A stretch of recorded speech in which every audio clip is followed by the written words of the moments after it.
નમસ્તે, કેમ છો? જય માતાજી। મેં ધુમ્મસ ભરી રાત્રે મારી ગાડી રોકીને એક વૃદ્ધ ઈંડા વેચનાર પાસે ગયો। તે ધ્રુજી રહ્યો હતો। મેં તેને થોડા વધારે પૈસા આપ્યા તો તેણે અચાનક મારો હાથ પકડી લીધો।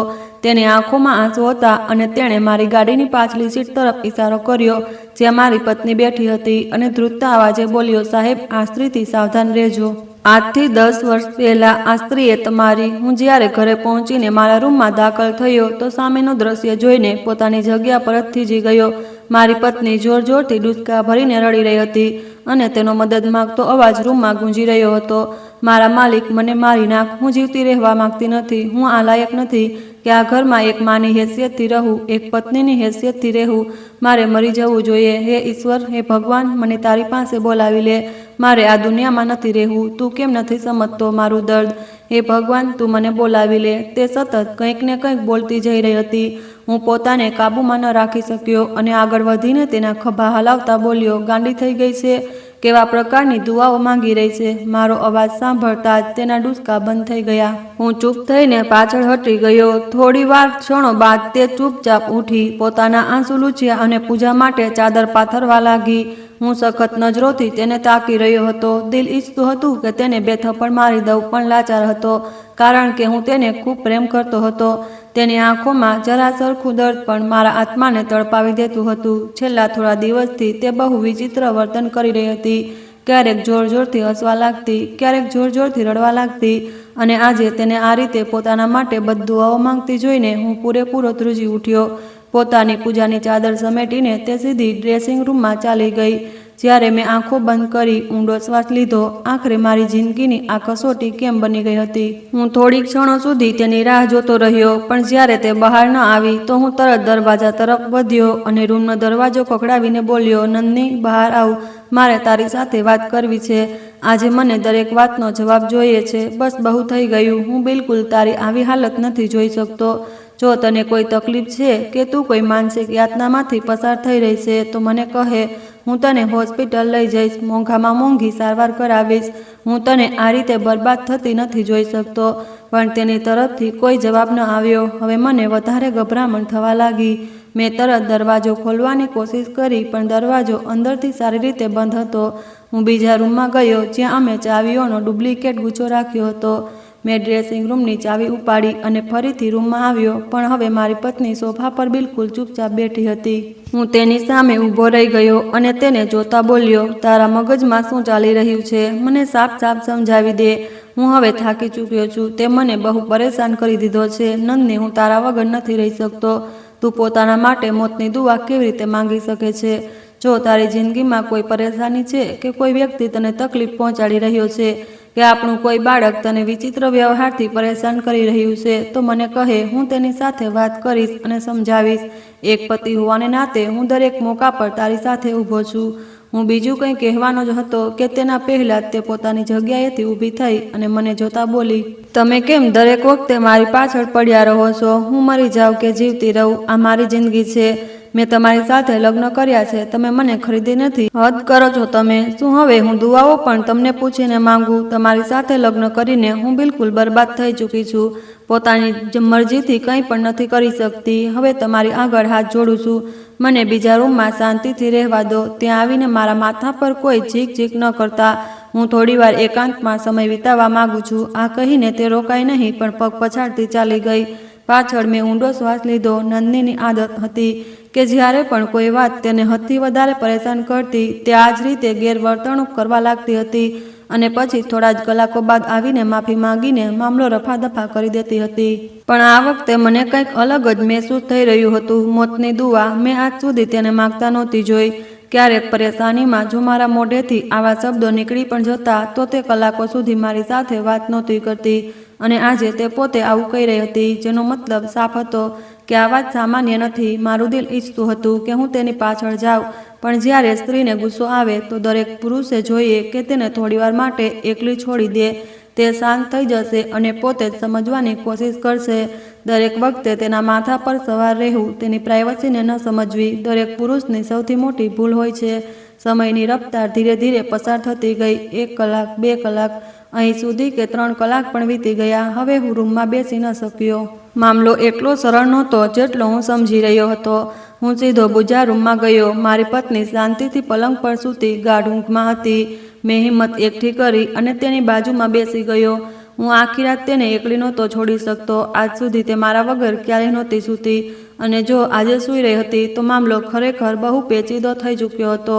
હું બસ તેના ચહેરાને જોતો રહ્યો. અમારા લગ્નને પૂરા 10 વર્ષ થઈ ચૂક્યા હતા, પણ તે 10 વર્ષમાં મેં મારી પત્નીને જેટલો પ્રેમ કર્યો હતો, દિલ કહેતું હતું કે કદાચ એટલો પ્રેમ તેણે મને નથી કર્યો. ખબર નહીં કેમ આજે એવું લાગી રહ્યું હતું કે અમારા સંબંધની વચ્ચે કોઈ જૂની વણકહી વાત ચાલી આવી છે. જ્યારે પણ હું તેને હદથી વધારે પ્રેમ જતાવતો, તે હંમેશા ડરીને પાછળ હટી જતી અને બસ એટલું કહેતી કે તમે તમારો પ્રેમ તમારા દિલની અંદર જ કેદ રાખો. જો જાહેર કરશો તો લોકો નજર લગાવી દેશે, અને હું નથી ઈચ્છતી કે મારી ખુશીઓને આગ લાગી જાય. આમ પણ દરેક વ્યક્તિ મારી ખુશીઓને આગ લગાવી દે છે. તેનું આ વાક્ય મને હંમેશા હેરાન કરતું હતું. જ્યારે કે તેનું પિયર, તેના કાકા, મોટા બાપા, તેમના બાળકો, માસીઓના બાળકો અને તેના ભાઈ બહેન બધા તેને ખૂબ પ્રેમ કરતા હતા અને તેના પર જીવ ઝીડકતા હતા. પછી તે કોની વાત કરતી હતી, આ હું આજ સુધી સમજી ન શક્યો. તે પોતાના બાળકોને પણ હંમેશા છુપાવીને રાખતી હતી. તેમને કોઈ મહેફિલમાં લઈને નહોતી જતી. ઘણીવાર હું કહેતો કે આપણે બાળકો સાથે બહાર ફરવા જઈએ, પણ તે સાફ ના પાડી દેતી હતી. તે કહેતી કે આ દુનિયા એટલી પણ સારી નથી. દરેક ચહેરાની પાછળ 10 છુપાયેલા ચહેરા હોય છે. એટલે સારું છે કે પોતાના સંતાનને પડદામાં જ કેદ રાખવું, નહીતર ક્યારે શું થઈ જાય કોઈને નથી ખબર. બાળકોના મામલે હું મારી પત્નીને કંઈ નહોતો કહેતો, કારણ કે એક માં પોતાના સંતાનને લઈને આવી જ હોય છે. પણ જ્યારે તે પોતાની સાથે પણ આવો વ્યવહાર કરતી હતી તો મને ચિંતા થવા લાગતી હતી. આ આજની વાત નહોતી, પરંતુ આ પહેલાં પણ ઘણીવાર તેનો આવો મિજાજ અચાનક બગડી જતો હતો. ઘરમાં શોર મચાવવો, બાળકો પણ ચીડાવવું અને મારી સાથે ગેરવર્તણૂકથી પેશ આવવું, આ બધી સામાન્ય વાતો નહોતી. અને આજે જે રીતે તે પોતાના માટે મોતની દુઆઓ માંગી રહી હતી, તેણે મને બહુ વધારે ડરાવી દીધો. ભગવાન ન કરે જો તેણે ક્યારેય કોઈ ખોટું પગલું ભરી લીધું તો હું શું કરીશ? ના, મારા 2 ફૂલ જેવા બાળકો હતા જેના માટે માં ખૂબ જરૂરી હતી. મારા બાળકો પોતાની માની ખૂબ નજીક હતા, અને જો મારી પત્નીને કંઈ થઈ ગયું તો અમે બધા બરબાદ થઈ જતા. મેં એ નક્કી કરી લીધું હતું કે તેના જાગ્યા પછી હું તેને બધા સવાલ નરમાશથી પૂછીશ. જો તેણે આજે મને સાચી રીતે જવાબ ન આપ્યા તો હું ગુસ્સામાં સવાલ કરીશ, અને જો તો પણ વાત ન બની તો હું કાર્યવાહી કરીશ અને તેના ઘરવાળાઓને બોલાવીશ. આ કોઈ સામાન્ય વ્યવહાર નહોતો. અચાનક ગુસ્સો કરવો અને પોતાને તકલીફ પહોંચાડવી સામાન્ય વાત નથી. હું મારી પત્નીને ખૂબ વધારે પ્રેમ કરતો હતો. તેની જરા સરખી તકલીફ પણ મને અંદર સુધી મહેસૂસ થતી હતી. મારા અંદરની રાહત ધીરે ધીરે ઓગળતી જઈ રહી હતી. આગલી સવારનો સૂરજ પૂરા તામ સાથે ઉગ્યો હતો. હું કહેવા માટે તો રાત્રે સમયસર ઘરે આવ્યો હતો, પણ મારી પત્નીએ મારા ખાવાનું બિલકુલ ધ્યાન નહોતું રાખ્યું, એટલે હું પણ કંઈ ખાધા પીધા વગર જ સૂઈ ગયો. મારી આંખ તેના ઝઘડવા પર ખુલી. હું ધડક દઈને ઉઠ્યો તો જોયું કે મારા ઓશિકા પાસે ઊભી હતી. ચહેરા પર હળવું સ્મિત સજાવેલું હતું. હું કંઈ કહું તેના પહેલાં તેણે નરમ લહેજામાં કહ્યું, તમે જલ્દીથી ફ્રેશ થઈ જાઓ. મેં તમારા માટે બહુ સારો નાસ્તો બનાવ્યો છે. તે આગળ કંઈ કહેતી તેના પહેલાં જ મેં કહી દીધું, મને કંઈ નથી ખાવું. હું ફ્રેશ થઈને આવી રહ્યો છું. મારે તારી સાથે વાત કરવી છે. આના પર તેણે કહ્યું, હું મારી હાલત તમને જરૂર જણાવીશ. તમે પહેલાં ફ્રેશ થઈ જાઓ અને પ્લીઝ રાત માટે માફ કરી દો. હું તમારા ખાવાનું ધ્યાન ન રાખી શકી. પણ તેના કંઈ કહેવા પહેલાં જ હું બોલી ઉઠ્યો, મને આ વાતો નથી સાંભળવી. તું જા અને દરેક સવાલ માટે પોતાને તૈયાર રાખ, કારણ કે આજે હું કોઈ છૂટ નહીં આપું. આ કહીને હું રોકાયો નહીં, પણ સીધો રૂમમાંથી નીકળીને બાથરૂમ તરફ ચાલ્યો ગયો. હું શાંતિથી શાવર નીચે ઊભો રહી ગયો. રાતનું એક એક દ્રશ્ય મારી આંખો સામે ફરવા લાગ્યું. તેના ડૂસકા ભરી ભરીને રડવું, પોતાના માટે મોતની દુઆઓ માંગવી અને પછી મારી સાથે આટલી ગેરવર્તણૂક કરવી. હું દરેક વાત પોતાના દિલ અને દિમાગમાં દોહરાવતો જઈ રહ્યો હતો. થોડીવાર પછી જ્યારે હું ફ્રેશ થઈને બહાર આવ્યો તો મારી પત્ની નાસ્તો ટેબલ પર સજાવેલો હતો અને તે બેઠી હતી. મેં ટુવાલથી મારા વાળ સૂકવ્યા અને તેની બાજુમાં આવીને બેસી ગયો. હું કંઈ કહેતો તેના પહેલાં જ તે નરમ લહેજામાં બોલી કે તે જાણે છે હું તેનાથી નારાજ છું, પણ આ નારાજગી ખાવાની ન હોવી જોઈએ. તેણે કહ્યું કે રાત્રે હું કંઈ ખાઈ નહોતો શક્યો, માત્ર તેના લીધે. પછી બોલી કે સારું થશે, હું નાસ્તો કરી લઉં અને પોતાની દવા લઈ લઉં, કારણ કે હું સુગરનો પેશન્ટ છું અને ખાવામાં બેદરકારી કરવાથી તબિયત ખરાબ થઈ જાય છે. મને ખબર છે કે મારી હાલત કેવી થઈ જાય. તેની વાત સાંભળીને હું તરત બોલ્યો કે સુગરના પેશન્ટને ટેન્શન પણ ન આપવું જોઈએ. આ વાત પણ તેને ખબર હોવી જોઈએ અને સારું થશે કે તે મારા સવાલોના જવાબ આપે. મારી વાત સાંભળીને મારી પત્ની બોલી કે તે જાણે છે કે માત્ર તેના રહસ્યના લીધે હું પરેશાન થઈ ગયો હતો. હું બસ થોડી ટેન્શનમાં હતી, પણ હવે ઠીક છે અને જૂની વાતો બોલીને આગળ ન વધવું જોઈએ. આ કહેતા મેં તેનો હાથ પકડી લીધો અને બોલ્યો કે ના નંદિની, દરેક વખતે આપણે વાતોને પાછળ છોડીને આગળ નથી વધી શકતા. જ્યાં સુધી એક વાતનો ઉકેલ નહીં આવે, તારી પરેશાની કેવી રીતે દૂર થશે? તારા ચહેરા પર સાફ લખ્યું છે કે તું હજુ પણ ઠીક નથી. તું સારી રીતે જાણે છે કે હું તને કેટલો પ્રેમ કરું છું. તારી જરા સરખી તકલીફ મારું કાળજું ચીરી નાખે છે. હું તારી આગળ હાથ જોડું છું. મને કહે આખરે તારી સાથે મસલો શું છે? હું તારો દરેક મસલો ઉકેલીશ, ભલે ગમે તેટલો પેચીદો હોય. હું દરેક વખતે તારી સાથે ખભેથી ખભો મિલાવીને ઊભો રહીશ. આ 10 વર્ષ મેં આંખો બંધ કરીને નથી વિતાવ્યા. આ 10 વર્ષોના દરેક દિવસે મેં તને પરેશાન જોઈ છે. દરેક ખુશી હોવા છતાં તું મને બહુ વધારે ટેન્શનમાં લાગે છે. દરેક વખતે ડરેલી, જેવી કે કોઈ ડર તને શાંતિ નથી લેવા દેતો. મને કહે શું વાત છે? આ સાંભળતા જ તે ગભરાઈને પોતાની જગ્યાએથી ઊભી થઈ અને મને જોતા બોલી કે હવે વાતોને કેમ ગૂંચવી રહ્યા છો? જ્યારે તે રાતની બધી વાતો ભૂલી ચૂકી છે તો હું વાતને વધારીને તેને તકલીફ કેમ પહોંચાડી રહ્યો છું? તેની વાત સાંભળીને હું પણ પોતાની જગ્યાએથી ઊભો થઈ ગયો અને તેની આંખોમાં જોતા બોલ્યો કે તે મારી વાતોને આ રીતે નજરઅંદાજ નથી કરી શકતી. હવે બહુ થઈ ચૂક્યું છે. મેં બધું સહન કરી લીધું છે. તું મારી પત્ની છે, મારી જવાબદારી છે. જો હું તને આ રીતે દરેક વખતે પરેશાન છોડી દઉં તો મારા જેવા મર્દ પર લાનત છે. મને કહે નહીંતર આજે આપણે તારી માના ઘરે જઈશું. તને એવી કઈ પરેશાની છે જે તને દરેક સમયે શાંતિ નથી લેવા દેતી? તું પોતાના માટે મોતની દુઆઓ માંગી રહી હતી. આ કોઈ સામાન્ય વાત નથી. એવી શું વાત છે જેણે તને એટલી વધારે તોડી નાખી છે કે તું મોત માંગવા લાગી? ભગવાને તને 2 બાળકો આપ્યા છે, એક પતિ આપ્યો છે, તારું એક સુંદર ઘર છે, તો પછી તું પોતાના સુંદર ઘરને કેમ આગ લગાવી રહી છે? મારી વાત સાંભળતા જ તેણે અચાનક ટેબલ પર રાખેલો ગ્લાસ ઉપાડ્યો અને જોરથી જમીન પર પછાડતા બોલી, તમને કેમ સમજ નથી આવતું? મેં જ્યારે કહી દીધું કે કોઈ પરેશાની નથી તો કોઈ પરેશાની નથી. તમે વાતને ગૂંચવીને મને પરેશાન કરી રહ્યા છો. ગ્લાસ તૂટવાનો અવાજ પૂરા રૂમમાં ગુંજી ગયો. તે કંઈ કહેતી તેના પહેલાં જ મેં તેને શક્તિથી પકડી લીધી અને તેની આંખોમાં જોતા કહ્યું, બિલકુલ ચૂપ રહે. જો હવે તારો અવાજ મારા કાનમાં આવ્યો તો ખુદાની કસમ હું આજે તને તારી માના ઘરે લઈને જઈશ. ત્યાં જ તારા ઘરવાળાઓની સામે વાત થશે. હું તેમને પૂછીશ કે આખરે તેમણે તને એવું ક્યું દુઃખ આપ્યું છે? તું લગ્ન પછીથી દરેક સમયે ચહેરા પર આજ ભાર સજાવીને ફરતી રહે છે. મેં તને દુનિયાભરની સુવિધાઓ આપી છે, કોઈ વસ્તુની કોઈ કમી નથી, તો પણ તું દરેક સમયે આટલી ટેન્શનમાં કેમ રહે છે? મને દરેક સવાલનો જવાબ જોઈએ. હું કોઈ નકામો મર્દ નથી જે પોતાની સ્ત્રીને આ રીતે તકલીફમાં જોતો રહું. મારી વાત સાંભળીને તે બોલી, તમારી આ વાતો મને તકલીફ પહોંચાડી રહી છે. તમે કેમ નથી સમજતા? હું બિલકુલ ઠીક છું. આ કહેતા તેણે માથું નકારમાં હલાવ્યું. મેં કહ્યું તું ઠીક હોય તો આજે હું આટલો પરેશાન ન હોત. તું પોતાની તૈયારી કરી લેજે. હાલ હું કામે જઈ રહ્યો છું, પણ સાંજે 6 વાગ્યે પાછો આવીશ. બાળકોને પણ તૈયાર કરી લે અને પોતે પણ તૈયાર થઈ જા. હું તારા ભાઈને ફોન કરીને ખબર પહોંચાડી દઉં છું કે આજે અમે લોકો આવી રહ્યા છીએ. આ કહીને હું રોકાયો નહીં અને ઘરેથી નીકળી ગયો. પાછળ રૂમમાંથી તૂટવા ફૂટવાના અવાજો આવી રહ્યા હતા, પણ મેં રોકાવું યોગ્ય ન સમજ્યું.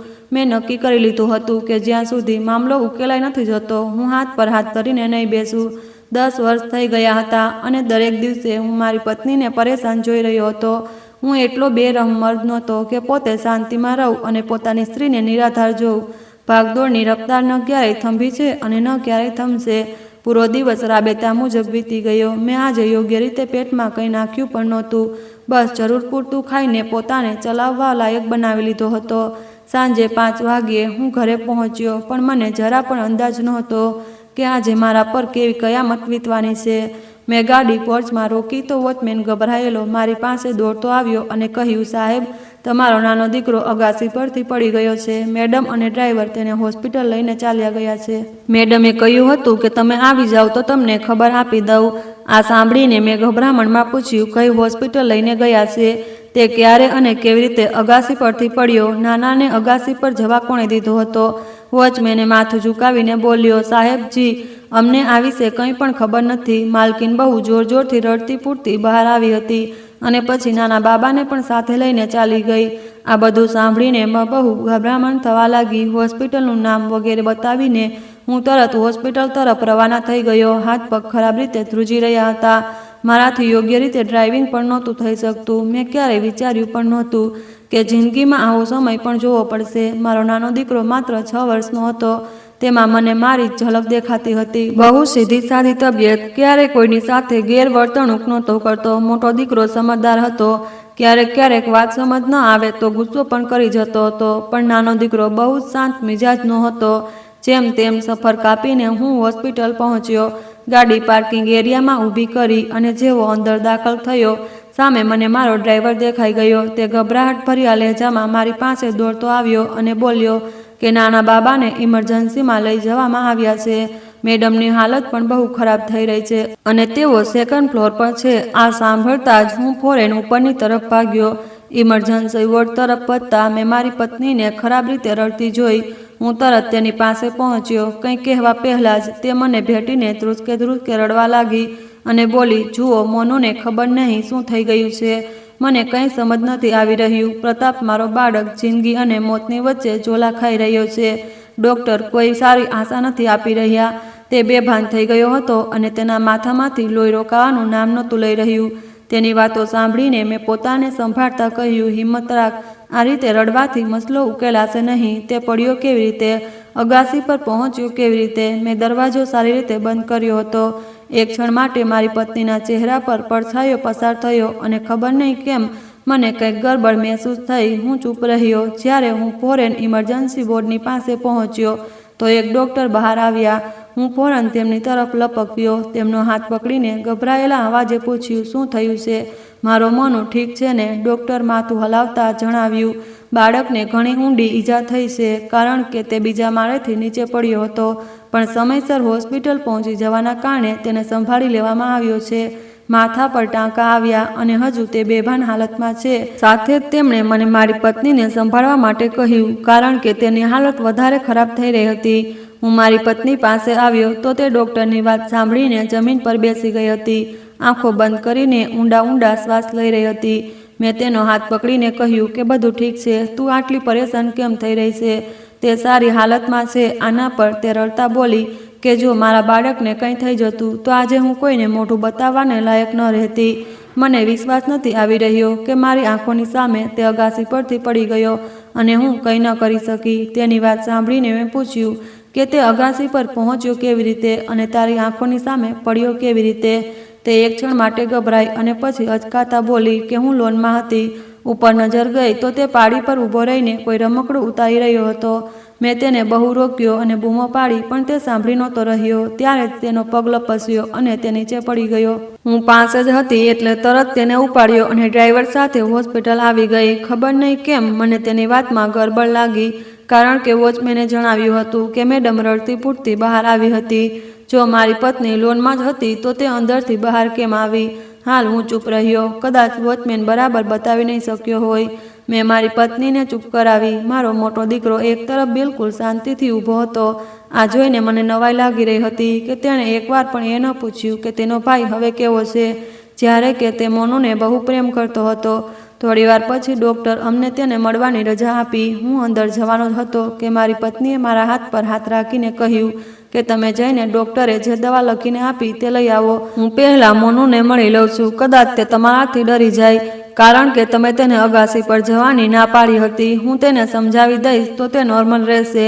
મેં તેની વાત પર હામાં માથું હલાવ્યું અને જવા લાગ્યો. ત્યારે જ મારા મોટા દીકરાએ મારો હાથ પકડીને કહ્યું, બાબા હું તમારી સાથે આવીશ, પણ આ પહેલાં કે હું કંઈ જવાબ આપું, મારી પત્નીએ મારા મોટા દીકરાનો હાથ પકડી લીધો અને મને જોતા બોલી, કોઈ જરૂર નથી આને બહાર લઈ જવાની, હું અંદર જ જઈ રહી છું. તમે જઈને દવાઓ લઈ આવો અને જલ્દીથી આવી જાઓ. નાનો તમને યાદ કરતો હશે. આ કહીને તે અંદર ચાલી ગઈ. જ્યારે હું ફોરન નીચે તરફ વધી ગયો.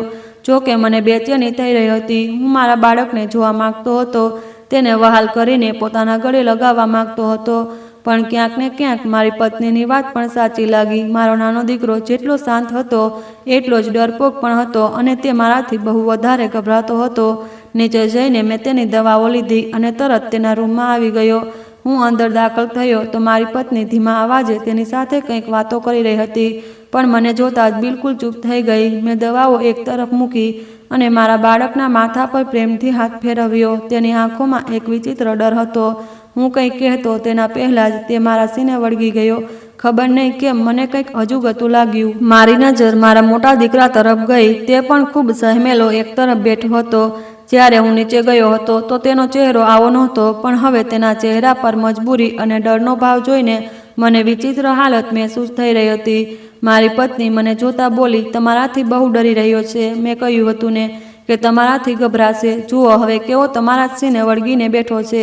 મેં આને સમજાવી દીધો છે કે તમે તેને નહીં વઢો. હું માથું હલાવીને મારા દીકરાને વહાલ કરવા લાગ્યો. થોડી જ વારમાં તે મારા સીને વળગીને સૂઈ ગયો.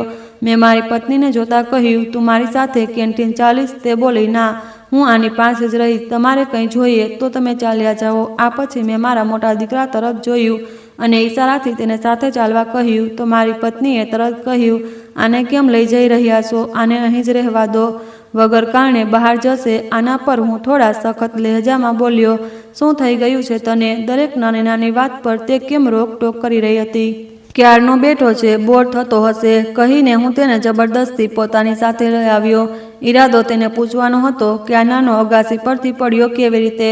કંઈક તો હતું જે મારી પત્ની મારાથી છુપાવી રહી હતી. કેન્ટીન પર લાવીને મેં તેને એક ખૂણામાં ટેબલ પર પોતાની સાથે બેસાડી દીધો અને તેના માથા પર પ્રેમથી હાથ ફેરવતા બોલ્યો, બેટા, તું સારી રીતે જાણે છે કે તારી માએ હોસ્પિટલની કોરિડોરમાં જે કહાની મને કહી હતી તે જૂઠ છે. હવે તું મને સાચે સાચું કહે, ઈજા કેવી રીતે લાગી હતી અને હવે આટલો ડરેલો કેમ છે? જ્યારે હું રૂમમાં આવ્યો હતો તો તું પણ આટલો ડરેલો કેમ હતો? મારી વાત સાંભળીને તે બોલ્યો, તમે ડ્રાઈવરથી પૂછી લો. જો મેં કંઈ પણ બોલ્યું તો તેઓ મને માફ નહીં કરે. અને અચાનક બિલકુલ ચૂપ થઈ ગયો. દરવાજા તરફ ડરેલી નજરોથી જોવા લાગ્યો. મેં માથું ઊંચું કરીને જોયું તો મારી પત્ની સામે ઊભી હતી. મને નવાઈ લાગી. હમણાં તે બહાર આવવા નહોતી માંગતી અને હવે બાળકને એકલું મૂકીને અહીં આવી ગઈ હતી. હું કંઈ કહેતો તેના પહેલાં જ તે મારી સામે આવી અને બોલી, હકીકતમાં મને ભૂખ લાગી રહી છે. મારા માટે પણ કંઈક લઈ આવો. હું આને લઈને ઉપર જઈ રહી છું. અહીં બહુ વધારે ભીડ છે, અહીં નહીં બેસે. મેં કહ્યું, ના, આ મારી સાથે રહેશે. તું જા અને મોનુને આ રીતે એકલો ન છોડ. તેને કઈ વસ્તુની જરૂર પડી શકે છે. મારી વાત સાંભળીને મારી પત્નીનો લહેજો એકદમ સખત થઈ ગયો. તે મને જોતા બોલી, તમારી સાથે મસલો શું છે? જ્યારે હું તમને કહી રહી છું કે તેને બહારની હવા લાગી શકે તો તમે મારી વાત કેમ નથી સાંભળી રહ્યા? પછી તેણે મારા દીકરાનો હાથ પકડીને જબરદસ્તી ખેંચતા તેને લઈ જવા લાગી. હું બિલકુલ ચૂપ બેઠો. મારી પત્નીનો તે ચહેરો જોતો રહ્યો. મારા દીકરાએ જે કહ્યું હતું, ખબર નહીં કેમ તે મને વિચિત્ર હાલતમાં મૂકી રહ્યું હતું. મને કંઈ પણ સારું નહોતું લાગી રહ્યું. કાલે રાત્રે અચાનક પોતાના માટે મોતની દુઆ માગવી, પછી બાળકનું પડી જવું અને તેના પછી મોટા દીકરાનો વિચિત્ર વ્યવહાર, કંઈક તો હતું જે મારી આંખોથી ઓઝલ રહી ગયું હતું. મારા મોટા દીકરાએ કહ્યું હતું કે તમે ડ્રાઈવરથી પૂછી લો, તે તમને બધું કહી દેશે. આનો મતલબ સાફ હતો કે મારી પત્નીએ જે કહાની મને નાના દીકરાના સંદર્ભે કહી હતી તે જૂઠ હતી. તે પોતે નહોતો પડ્યો, કંઈક બીજું જ થયું હતું જે મારી પત્ની મારાથી છુપાવી રહી હતી. મેં તરત મારો મોબાઈલ ફોન કાઢ્યો અને ડ્રાઈવરને કોલ કરી દીધો. પહેલી જ રિંગમાં તેણે ફોન ઉપાડી લીધો. હું ખૂબ સખત લહેજામાં બોલ્યો કે હું કેન્ટીનમાં બેઠો છું, તું ત્યાં આવ. મેં નક્કી કરી લીધું હતું કે હું બિલકુલ પણ નરમાશથી પેશ નહીં આવું. જો કોઈ વાત છે તો શક્તિથી પૂછીશ, કારણ કે શક્તિમાં જ સત્ય નીકળે છે. નરમાશ બતાવી તો તે ફેલાઈ જશે અને સત્ય છુપાવી લેશે. થોડીવાર પછી ડ્રાઈવર મને સામેથી આવતો દેખાયો. તેના આવતા જ હું પોતાની જગ્યાએથી ઊભો થઈ ગયો. કપાળે કરચલીઓ પાડી દીધી અને આંખો ચડાવી લીધી. જેવો તે મારી પાસે આવ્યો, મેં તેને જોતા કડક અવાજમાં કહ્યું કે જો તને તારી નોકરી વાલી છે તો મને સાચે સાચું કહે કે મારો બાળક અગાસી પરથી કેવી રીતે પડ્યો. અને જો તે જૂઠું બોલ્યું તો યાદ રાખજે, મારાથી ખરાબ કોઈ નહીં હોય. મારો મોટો દીકરો કહીને ગયો છે કે તને બધું ખબર છે. મારા આ રૌદ્ર સ્વરૂપથી તે તરત ગભરાઈ ગયો અને બોલ્યો કે તમે મોટા બાબાથી પૂછી લો, એ જ તમને બધું જણાવી દેશે. સાહેબ, જો મેં મારી જીભ ખોલી તો મારી નોકરી ચાલી જશે. તેની વાત સાંભળીને હું હેરાન થયો અને તેને પૂછ્યું કે તારી નોકરી કેમ જશે? કારણ પણ તો હોવું જોઈએ. તે એવું શું કર્યું છે? મારી વાત સાંભળીને તે બોલ્યો કે માલકીને ના પાડી છે કે હું તમને કંઈ ન જણાવું. સાહેબ, ખુદા ખાતર તમે બંનેના ઝઘડામાં મારી નોકરીને આગ ન લગાવો. આ સાંભળીને મેં કહ્યું કે તને પગાર હું આપું છું, તું મારે ત્યાં કામ કરે છે. જો તું મારાથી વાતો છુપાવીશ તો તારી નોકરી એમ પણ નહીં રહે. જે નોકર મારી સાથે વફાદાર નથી, હું તેને પોતાની પાસે કેમ રાખું? મારી વાત સાંભળીને તે થોડી વાર ચૂપ રહ્યો. પછી બોલ્યો કે તમે મેડમને એ ન કહેતા કે સચ્ચાઈ મેં જણાવી છે. હું તમારી આગળ હાથ જોડું છું। મેં માથું હલાવીને હા પાડી તો તે મને ધીરે ધીરે પૂરી કહાની કહેવા લાગ્યો। જ્યારે કે હું બેચેનીથી તેને જોઈ રહ્યો હતો। બધું સાંભળીને હું ખૂબ ગુસ્સામાં આવી ગયો અને બોલ્યું કે તું જૂઠું બોલી રહ્યો છે ને મારી પત્ની પર આટલો મોટો આરોપ નથી લગાવી શકતો। કોઈ પણ માં પોતાના બાળકો સાથે આવું નથી કરી શકતી। આના પર તે બોલ્યો કે જી સાહેબ, હું પણ આ વાતથી બહુ હેરાન છું, પણ આ જ હકીકત છે। તમારી પત્નીએ જ તમારા બાળકને ધક્કો દીધો હતો। આ સાંભળતા જેવું લાગ્યું જેણે મારા પગ નીચેથી જમીન સરકી ગઈ હોય, જાણે આકાશ મારા માથા પર આવી પડ્યું હોય। હું બેસૂધ જેવો બોલ્યો, હું વિશ્વાસ નથી કરી શકતો। નંદિની પોતાના બાળકોને બહુ પ્રેમ કરે છે। તેમને લઈને તે હદથી વધારે લાગણીશીલ છે। બાળકોને જરા સરખી ખરોચ પણ આવી જાય તો તેની હાલત ખરાબ થઈ જાય છે। તે ક્યારેય પોતાના બાળકને બીજા માણસથી ધક્કો ન દઈ શકે। તે જ ધક્કો માર્યો છે ને? આના પર ડ્રાઈવર મારી સામે હાથ જોડીને બોલ્યો, સાહેબ, હું આવું કેમ કરીશ? શું મારે મારી નોકરી ગુમાવી છે? આટલા નાના બાળકને ધક્કો મારીને મને શું મળશે? તેની વાતો સાંભળીને હું ફરી અનાયાસે બોલ્યો, તો શું મારી પત્ની પાગલ છે જે પોતાના જ બાળકને ધક્કો દઈ દે? તેને આનાથી શું મળશે? પણ બીજી ક્ષણે હું ચૂપ થઈ ગયો, કારણ કે મને સવારનું મારું વર્તન યાદ આવી ગયું।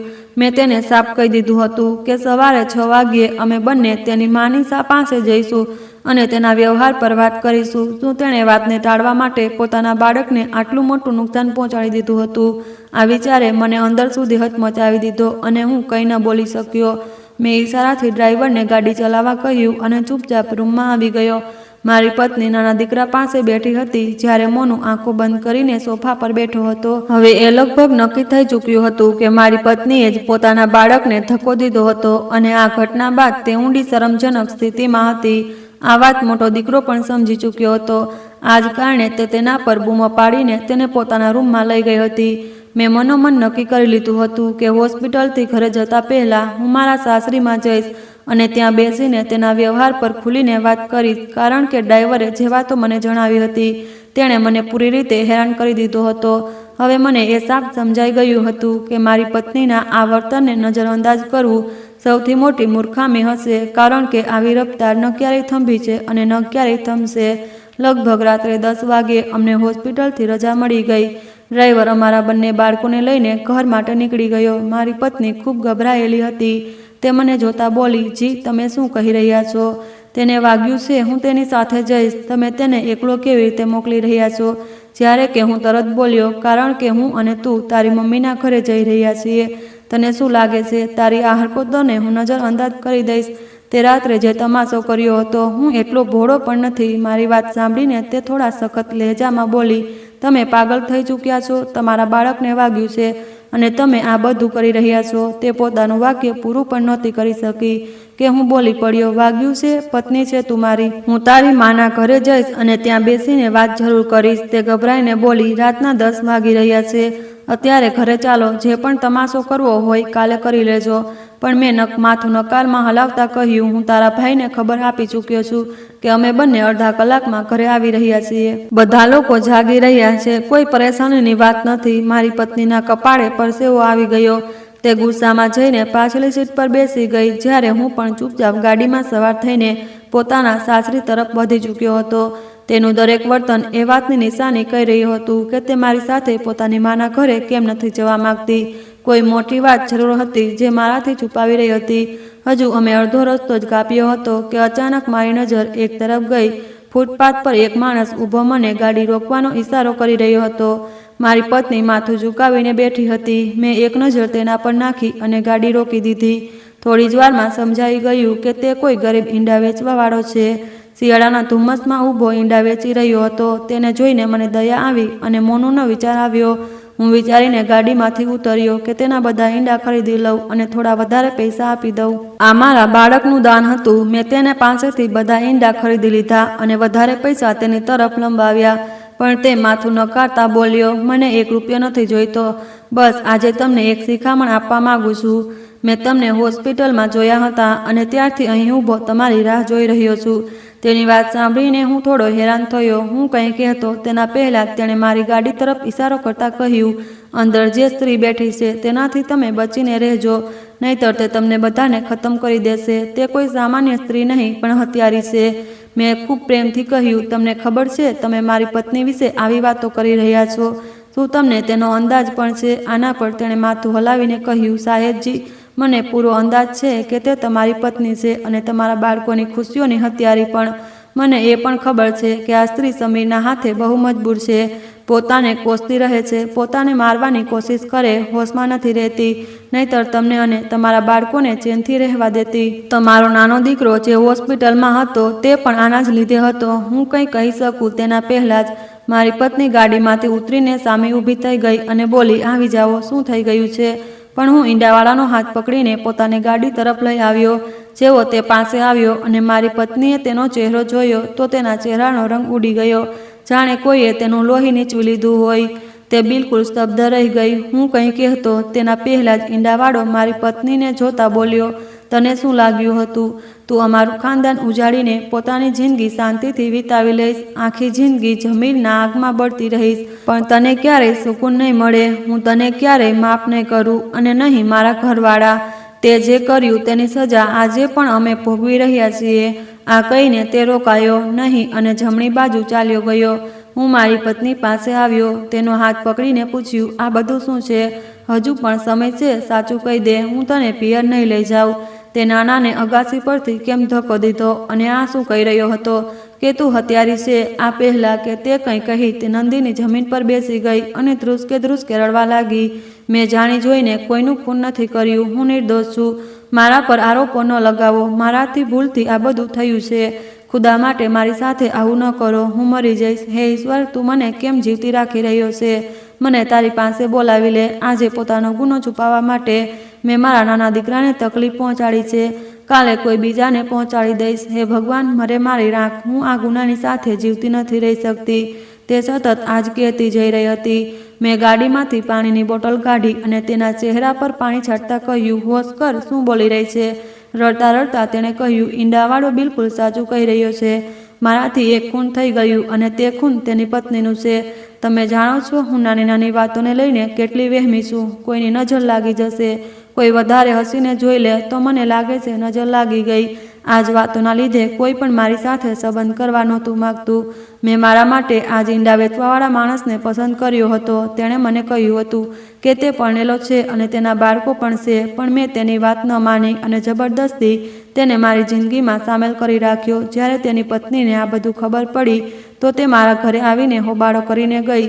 આ કારણે મને બહુ વધારે ગુસ્સો આવી ગયો અને હું તેની સાથે લડવા તેના ઘરે ચાલી ગઈ. પણ ભૂલથી મેં તેના પર હુમલો કરી દીધો, જેનાથી તે ક્ષણે તેનું મૃત્યુ થઈ ગયું. અમે તાકાતવર લોકો હતા એટલે મારા ઘરવાળાઓએ મને આ મામલાથી બચાવી લીધી અને બહાર મોકલી દીધી.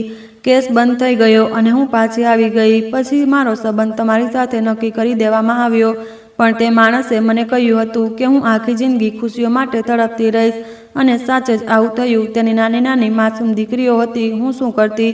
હું પાગલ થઈ ગઈ હતી. એકલતા અને તન્હાઈ મને ધીરે ધીરે દીવાની બનાવી રહી હતી અને મેં મારી જિંદગી ઉજાડી લીધી. લગ્નના 10 વર્ષ વીતી ચૂક્યા છે અને તે ઘટનાને પણ 10 વર્ષ થઈ ચૂક્યા, પણ હું આજ સુધી ખુશ નથી રહી શકતી. જરા સરખી પણ ખુશી મેળવવાની કોશિશ કરું છું તો એ જ ઈંડાવાળો અને તેની માસૂમ દીકરીઓ મારી આંખોની સામે આવી જાય છે. તે ઘણીવાર મને અમારા ઘરના દરવાજે દેખાતો હતો. આ જ કારણે હું પોતાને માટે મોત માગવા લાગી હતી. તમે કહ્યું હતું કે તમે મને મારી માના ઘરે લઈ જશો. હું ડરી ગઈ હતી એટલે ધ્યાન ભટકાવવા માટે મેં નાનાને નુકસાન પહોંચાડવાની કોશિશ કરી, જેથી આપણે તેની સાર સંભાળમાં લાગી જઈએ. પણ મને બિલકુલ પણ અંદાજો નહોતો કે આજે એ જ ઈંડાવાળો તમને મળી જશે. મને માફ કરી દો, હું બહુ શર્મિંદા છું. મેં દિલથી તોબા કરી અને વારંવાર માફી માંગી. તે ઈંડાવાળા માટે હું બહુ બધું કરવા માગું છું, પણ તે લોકો મને બહુ નફરત કરે છે. હાલ મેં મારી પત્નીને સંભાળી અને ઘરે લઈ આવ્યો. તેની વાતો સાંભળીને હું પોતે બહુ નિરાશ થઈ ગયો હતો અને મને આ વાતનો બહુ અફસોસ થયો કે તે આટલી મોટી તકલીફમાં હતી. જે કંઈ પણ હોય તેણે કર્યું તે ખોટું હતું, પણ જો તે પોતાની ભૂલ પર પસ્તાવો કરી રહી હતી તો મારા પર જરૂરી હતું કે હું તેનો સાથ આપું. મેં તે ઈંડાવાળા સાથે વાતચીત કરી હતી અને તેની દીકરીઓને સારું શિક્ષણ અપાવવાનો વાયદો કર્યો હતો. તેના માટે એક સારો કારોબાર શરૂ કરવામાં આવ્યો અને તેને પોતાના પગ પર ઊભો કરી દેવામાં આવ્યો. તેણે મારી પત્નીને સાચા દિલથી માફ કરી દીધી. હવે મારી પત્ની ખુશ રહેવા લાગી અને જૂના ગીલા શીખવા ભૂલીને આગળ વધી ગઈ છે. જિંદગીને મને એક મોટો પાઠ આપ્યો કે જો તમે કોઈની સાથે ખરાબ કરશો તો તમે ક્યારેય પણ સુકૂન નહીં મેળવી શકતા. આ જ હકીકત છે અને તેને કોઈ પણ બદલી નથી શકતું. તો મિત્રો, આ હતી આજની કહાની. આ કહાનીના વિશે તમારી શું રાય હતી તે કમેન્ટ બોક્સમાં જરૂર જણાવજો. જો તમને કહાની પસંદ આવી હોય તો વિડીયોને લાઇક કરો અને ચેનલને સબસ્ક્રાઈબ કરો. બેલ આઇકન પર ક્લિક કરીને તેને ઓલ પર સેટ કરો, જેથી તમને નવા વિડીયોની સૂચના તરત જ મળી રહે. ધન્યવાદ.